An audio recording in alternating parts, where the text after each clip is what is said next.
Welcome to Life, Lessons, and Laughter with your host, Glenn Ambrose.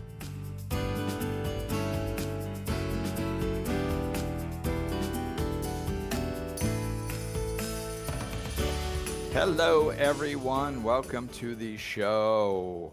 Welcome to Life, Lessons, and Laughter with Glenn Ambrose and Ben Barber. Hey, everybody. So here we are. For those of you watching on video, there was a dramatic pause that had a funny pose. Yes, also, we're bringing the Glenn Ambrose pause back. Yes. No. Rhode Island is on pause for 2 weeks, and I thought it's called like the Rhode Island pause, and I was like, they stole it. They stole your gimmick. Oh wow. Yeah, we're gonna have to. I'm gonna need a little kickback from that. Speaking of video only, well, I mean you can't because everybody's losing money from it. Speaking of video only people, you're still in an empty room because we record 2 sessions in the day, and you are moving. I am moving to the Dominican Republic, and by the time you are listening to this, I will be located there in different energy because that's part of my solution.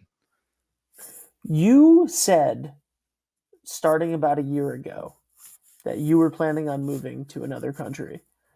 No, I did not. I said I was planning on traveling to different countries. You said, I might leave. I might go somewhere. I might go to another country.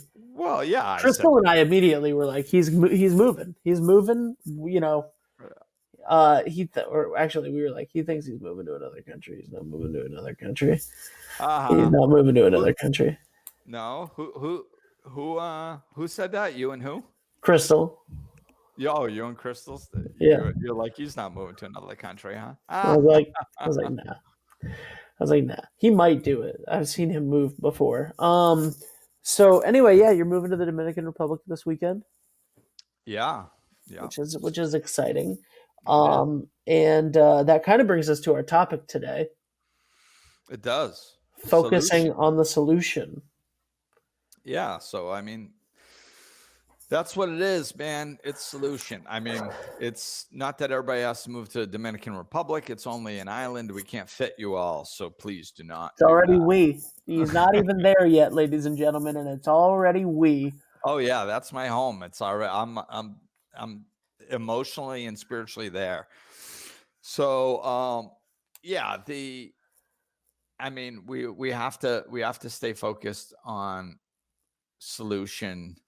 I mean, it's always been the foundation of pretty much everything.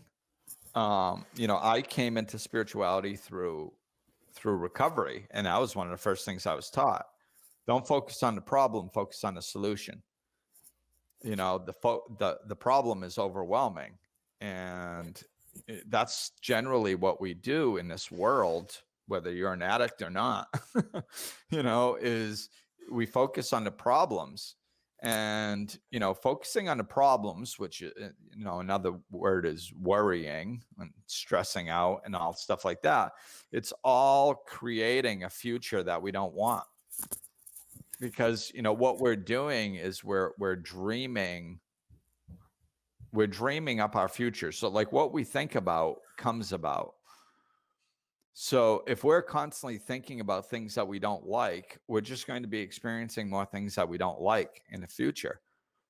So it's, we're always manifesting all the time. So you're either manifesting something you want, or you're manifesting something you don't want.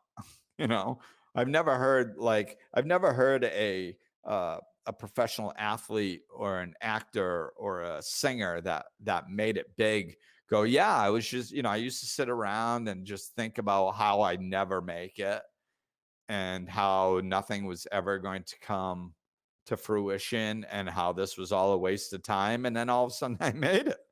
That's not how it happens. They're like sitting there going, yeah, I had interviews in front of the bathroom mirror with a hairbrush, and I used to sing into my toothbrush, and all kinds of stuff like that. It's like that, so what we think about comes about. And I think that is a huge thing that I think that that's kind of our big shift right now. I'm always talking about a big spiritual shift. And, usually we're talking about what it looks like, what it consists of, and all that stuff, which is cool. But I think today is more about like, well, how do we bring about this shift?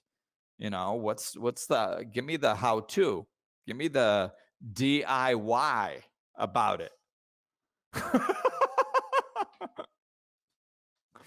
I'm hip with that term, huh? You are loose for this I second am. show. I am You are I am loose. loose and I am hip with the terminology. I'm going to give you the DIY for this. Oh man.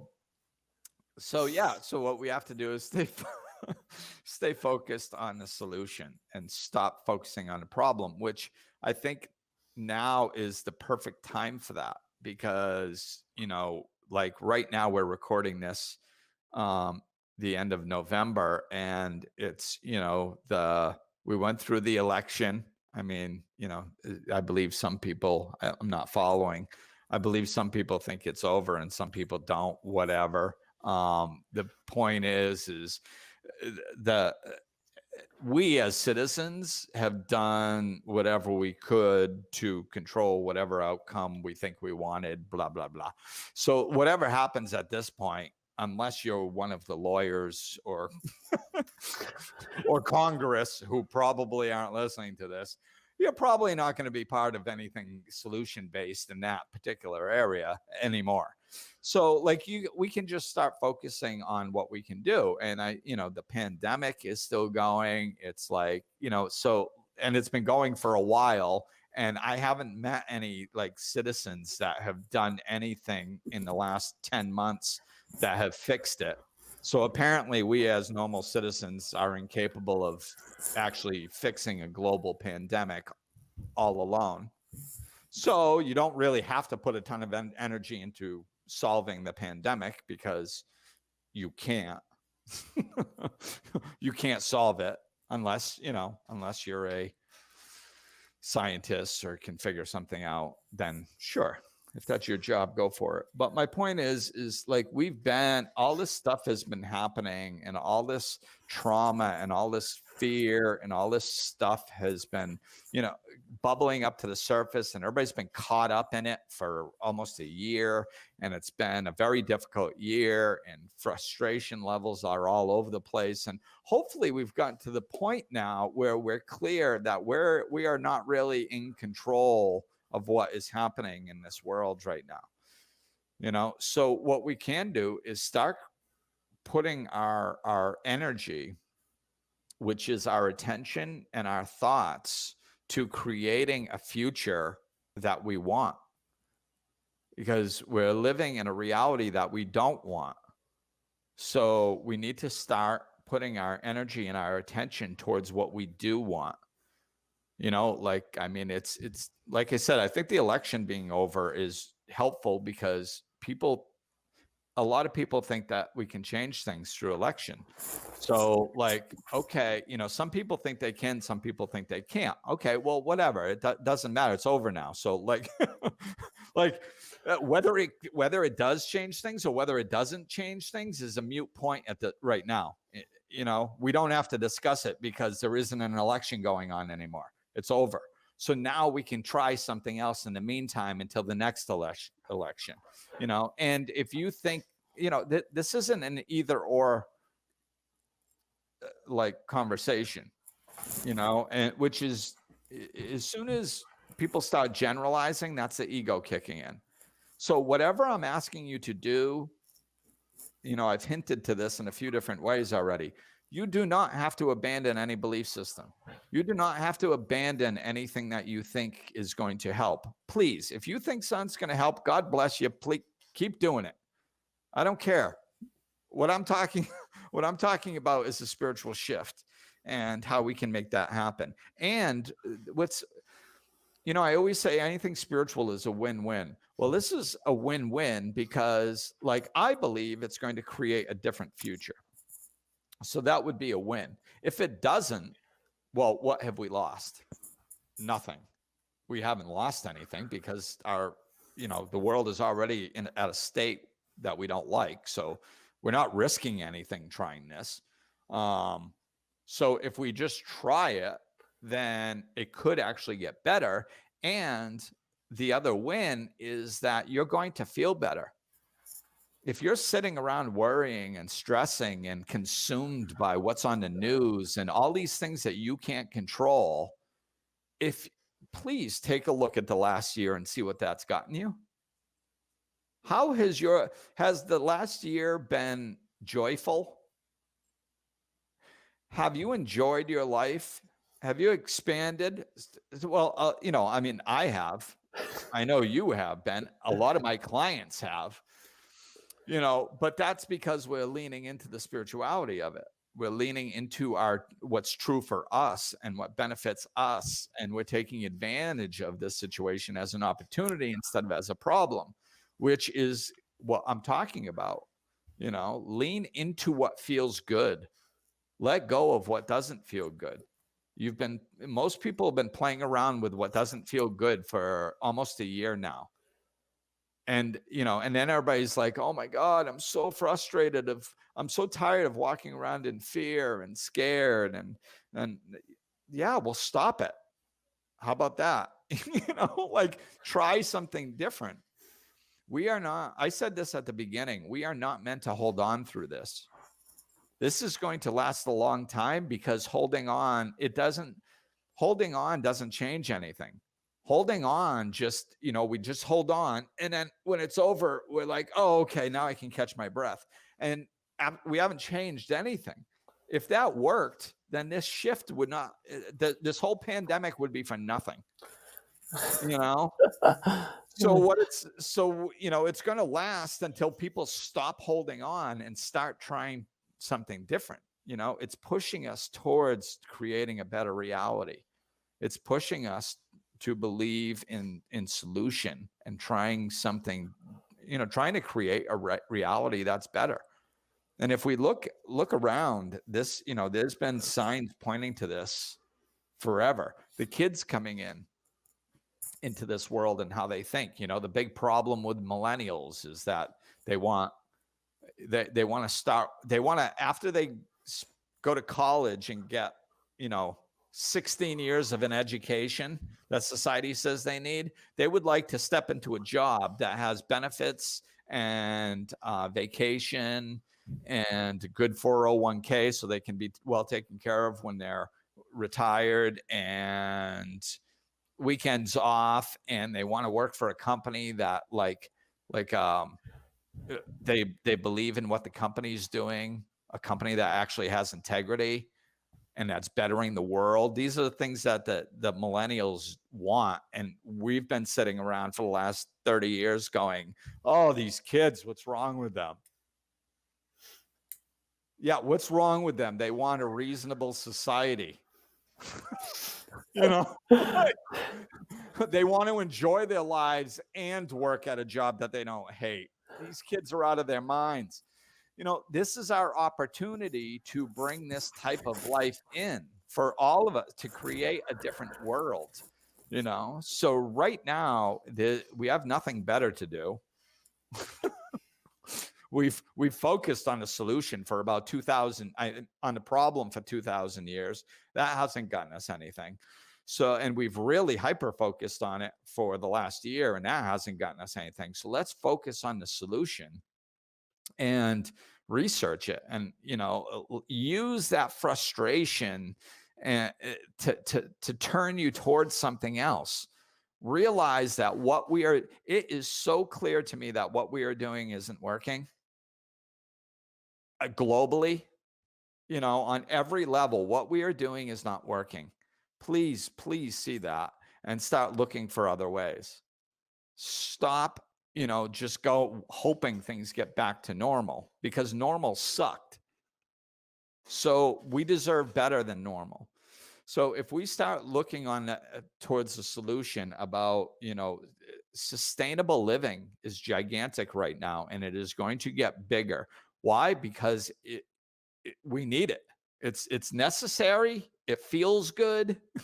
It's like this is the younger generations coming in are going to be pushing this stuff. Like, if we don't change, our way of living is going to be dramatically changed in 30 years. That's like before I die. So like we have to do this stuff. It's not like maybe we should, maybe we shouldn't. Like, no, we have to do this. So, and the people, the generations coming in, is the younger they are, the more they know that. So they're going to be pushing this, and we should all be putting energy into that direction. It's, when I was I started looking into all this stuff, start looking into solutions for the world's problems, and when I start seeing things like compostable toilets on Amazon for $40, where we could make them out of wood for probably $7, you know, like, and have one everywhere around the world, and actually save our soil and be able to grow food. And there's solutions out there. Building houses from sustainable materials and for cheaper than we build the other houses, bringing in solar, like the wind, the water, all the energy around us, using that more often. These are all solutions, and they sounded, I knew we were implementing them to some degree, but when I started looking into it, I realized that we have, these eco villages all around the world. We have people who have studied this stuff for decades that aren't in the government, that know how to do things, and they've been doing it and living it for decades. And that's what I really find exciting, is that, will we need new solutions? Yes, we will. We'll need new solutions.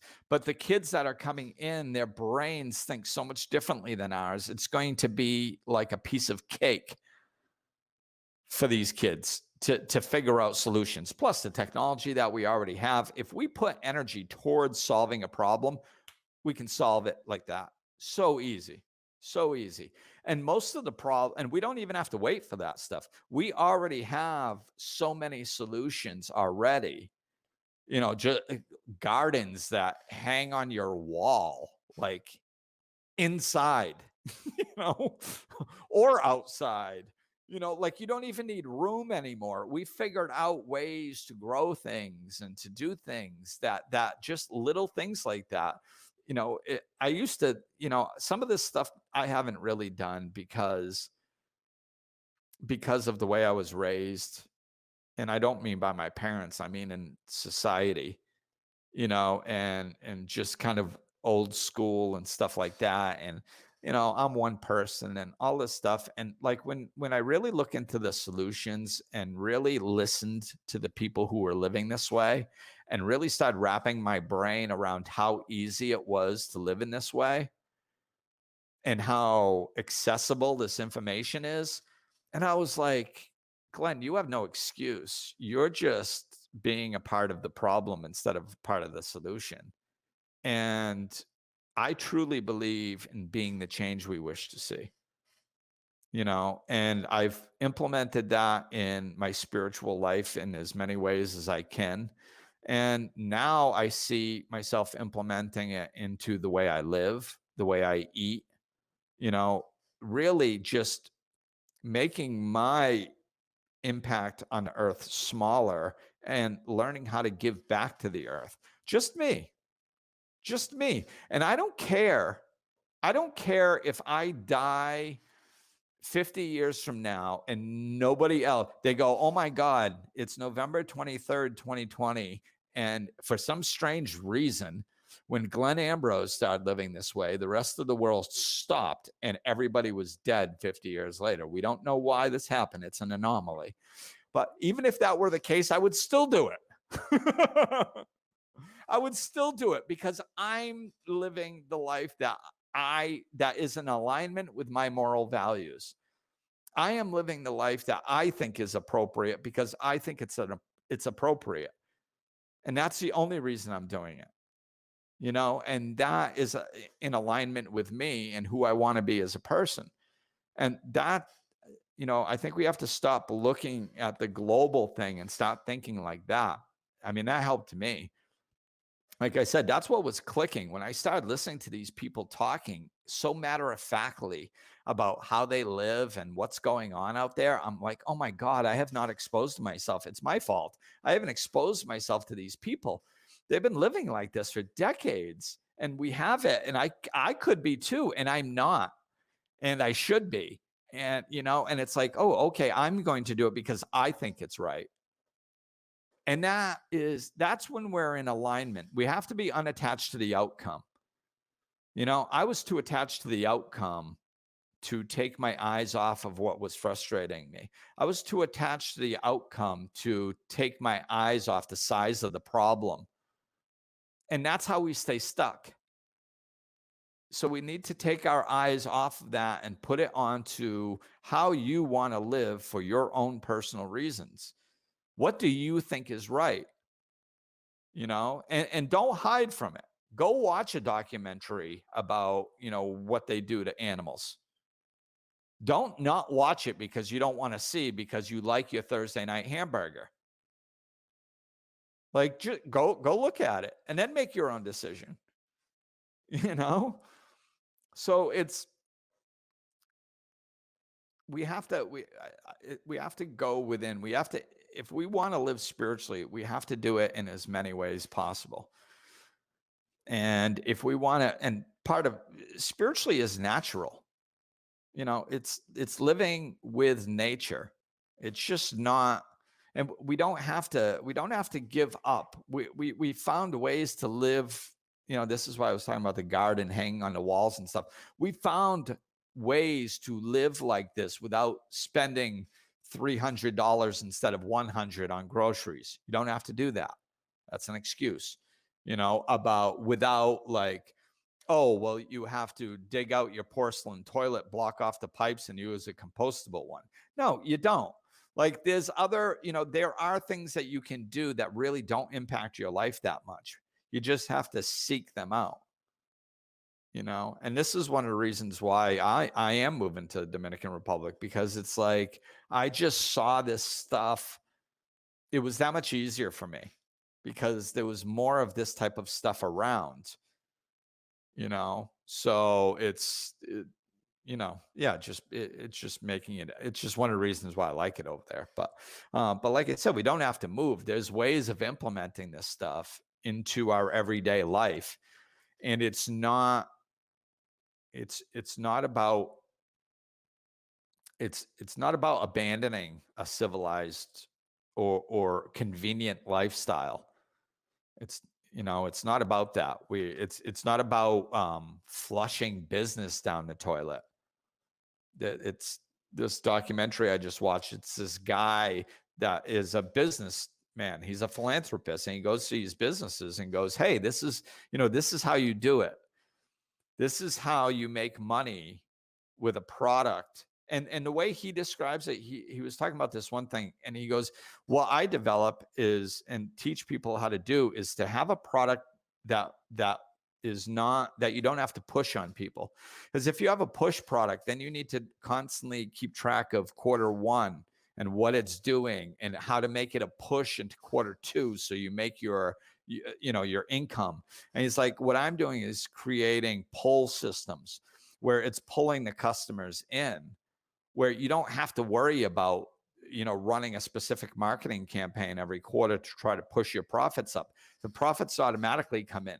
So this is the type of mentality that I'm finding when I'm exploring it. And this is what's getting me so excited, because if you think, we're going to go out to society and say, hey, you all have to go live in the woods and crap in a box and save it and then grow lettuce out of it and become vegetarian. Like, half the world is, 3/4 of the world is not ready for that. And it ain't going to happen anytime soon. So we don't, that's not what I'm talking about. You have to quit your job and not have a car. And like, that's not what I'm talking about. All this stuff fits into society as society is. It's just better. It's more sustainable, and most of the time it's cheaper. You know, and it actually helps us live with nature instead of against it. You know, I had to start understanding on a personal level. I am like literally like I'm no better than somebody going and cutting down a bunch of trees in the rainforest. Like they're doing, you know, they're damaging the earth in one way, and I'm damaging it in my own way. And I don't want to live like that anymore, you know, or at least I want to minimize it to the best of my ability to where I'm comfortable. And maybe I'll make myself uncomfortable just because I feel ready. But all I'm saying is, like, if everybody did this, if everybody found one way, like something that took an hour out of your week, 1 hour a week to do something, that would we would see a global impact probably within a year. It adds up, you know. So I think we just have to look for the solution, watch documentaries, Google it. You know, like if you start opening up to this, the information starts coming. You know, whatever you look for, you'll find. So look into this stuff and start exposing yourself to different information, and then see what works for you and start implementing it. Okay. All right, Ben. Will you just do it? Damn it. Okay. Hey man. I know I haven't I let did a you lot. talk in like an hour and a half. That's true. No. Will you promise me one thing? Because we're almost Wow. at 30 minutes on this episode already. Maybe. Will you promise me one thing? When you go to the Wow, you're so DR, I'll call cool. it the DR for you. When you move to the Dominican Republic in 5 days, 6 days, will you consider becoming a lifestyle vlogger? Just occasionally. I want to see like what What Glenn eats Glenn in a day eats in a day? videos. No. I don't Yeah. see myself doing that.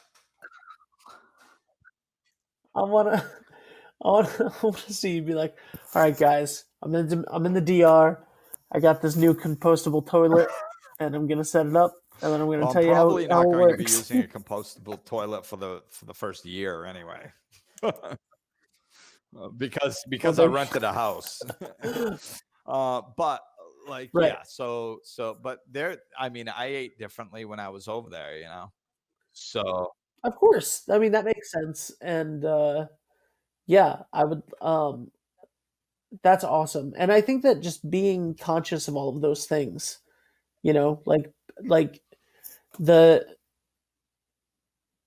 the differences of what you said about, like, you know, watch the documentary and think about it. Just think about what your morals are in the way that you're living in, and what solutions you could have to them on a big scale, and like for yourself, right? You right. know, like and I think that that's wonderful. You know, question everything and be conscious of the choices that you make. I guess would be Right. It's the bringing big thing that you're talking about. yeah, it's bringing consciousness into our everyday lives. And you know, like what, you know, go volunteer somewhere a couple hours a month, you know, with your kids. You know, we're sitting here going like, you know how many times I talk with parents about raising kids and in this world, you know, and how can I make them feel good about themselves? How can I teach them good things? How can I raise their self-esteem? How can I, you know, everything's so messed up. How can I, like, volunteer? You know, volunteer somewhere, expose them to things that are part of the solution, and have them donate their time. You know, like I said, a couple hours a month. I mean, when Mateo was little, I did it like, you know, 1 day a month was this thing that we volunteered at, you know, and you know, and of course he didn't want to go at first. And then he got there and I see him like really stepping up and feeling good because he was helping others, you know? So that really makes people feel good about themselves and gives them a taste. So, you know, expose your children to this stuff. Ask them what to do. These kids, like, ask them, be like, hey, you know what? The earth, we've been really beating the crap out of it for, I don't know, about 10,000 years or so.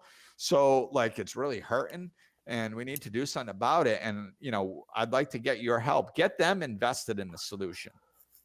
You know, could you look into something, maybe find some way that we could help, you know, and get them looking into it. So it's, you know, it's just the simple everyday ways. Oh, there was something that popped up when you were talking. One thing that I saw that was interesting, I think it was this place in Costa Rica. They had a mentality. They said, why do we spend all this money landscaping our homes and parks and areas with things that have no purpose? Mm-hmm. You know, why don't we landscape them with food? Like, there are plants that are absolutely beautiful. You want flowers, they flower. You know, you want colors, they have color. Like, you know, plant things that have a purpose, you know, like like food, you know, primarily. But I mean, there are other purposes that you can use. But if you start looking into this stuff, even if you plant, you know, one thing, you know, one thing, it's like, okay, cool. And then you can have the rest of your regular shrubs and bushes or whatever you want. But just, you know, if we all just take this mentality and just bring one little thing in, it really could have a big impact. It will have a big impact. And we're heading in that direction anyway. Like, you know, in a few years, or I don't know how long it'll take, but it's not going to be long where people are going to be listening to this podcast and they're going to go like, oh my God, this is like, what's this dude talking about? Everybody does that already. You know, like, so this shift is happening quick and people are hopping on board and there's plenty of opportunities. So, you know, look into it and implement it where you can. It feels good to be part of the solution. It feels good to put your attention on this stuff.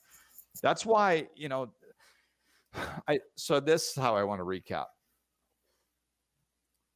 I know I just spent a bunch of time throwing out why it's good for the earth and what I'm doing and all this stuff, but like, it just feels better. It feels better than scrolling on Facebook. You know, it feels better than discussing a global pandemic. It feels better. It's just, you're happier if you're doing something positive for yourself and the earth than if you're worrying about something negative. It just plain feels better. So you're going to be walking around in your life, even if this did nothing else, even if the world doesn't change, even if everything that I said was a load of crap, you would still walk around happier, feeling better, because your attention wouldn't be on the negative the whole time. It would be on the positive. And that is worth it in itself, you know. It is. It is. And, you know, you started this episode talking about, you know, millennials manifesting things, I believe, or maybe that was the last episode. But I'm going to end it with that because I'm going to manifest you doing a What I Eat in a Day video in the Dominican Republic. It's going to happen. Oh, I might do like a video or something like once, but I'm not doing like a regular blog. See, your manifesting is already working. Congratulations. It's called a vlog. Check out Glenn Ambrose's channel. All right. No. I'm excited for this. I'm so excited for the positive changes and for everybody moving towards the solution. And you know, good luck in the Dominican Republic, my friend. Absolutely. Looking forward to it. All right, everybody. Thank you for listening. Go feel good as you walk through your everyday life, man. Do something positive. Just even a portion of your attention towards something positive. So that's it. Thank you for watching / listening, and we will talk with you soon. Glenn is available for life coaching sessions. To book an appointment or for more information, go to glennambrose.com, follow him on Facebook and Twitter, or click the link in the description of this episode.